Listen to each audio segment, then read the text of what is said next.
এই যে নুন, হলুদ, পেঁয়াজ রসুন বাটা দিয়েছি, আদা বাটা দিয়েছি, কাঁচা পেঁয়াজ আবার একটু দিয়েছি, ওপরে কুচনো পেঁয়াজ চড়িয়ে দিয়েছি। এখানে দই আছে। এটা চিকেন রেসিপি বানাবো। এটা কষা হবে, চিকেন কষা হবে।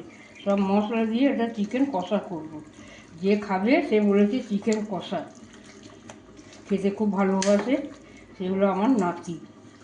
সে আজ আসবে। এই যে মাখাচ্ছি, মাখিয়ে এখন ঘন্টাখানেক রেখে দেবো, তারপরে তো চাপাবো, তখন আবার ডাকবো আপনাদের। যারা নতুন আসছেন আমার রান্নাঘরে তারা অবশ্যই যেন সাবস্ক্রাইব করবেন, দেখবেন, লাইক করবেন, আর আমার সঙ্গে থাকবেন, সাথে থাকবেন। কাল ভোট হয়ে গেছে, আনন্দেতে আজকে সব চিকেন খাওয়া হবে। ভোটের রেজাল্ট নিশ্চয়ই ভালোই হবে, সবারই সেটা মনের মধ্যে ঘুরছে। রেজাল্ট ভালো তো হবেই।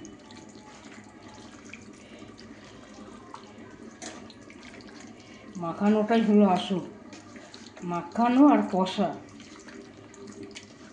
একটু পাতিলেবুর রস দিয়েছি।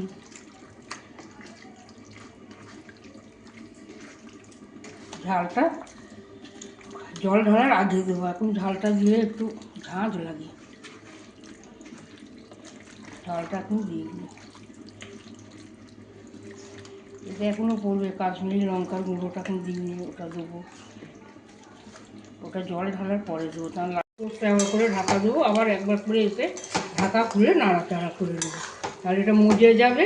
তারপরে ওই যে জলটা রয়েছে, মাখানোর যে মশলার জলটা, ওই জলটা দিয়ে দেবো, তারপরে আবার ফের ডাকবো। এখন হতেই থাকবে, তো কষবো, তো জল তো বেশি দেবো না, মশলার জলই হবে।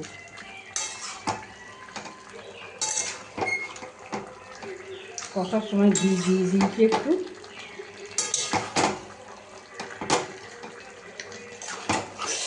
কষতেই যা সময় নেবে।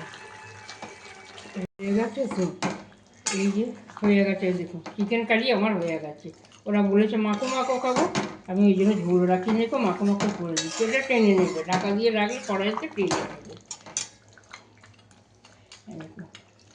এবং কালারটা হয়েছে দেখুন, এখনও ফুটছে। এবার গ্যাস অফ করে দিলাম।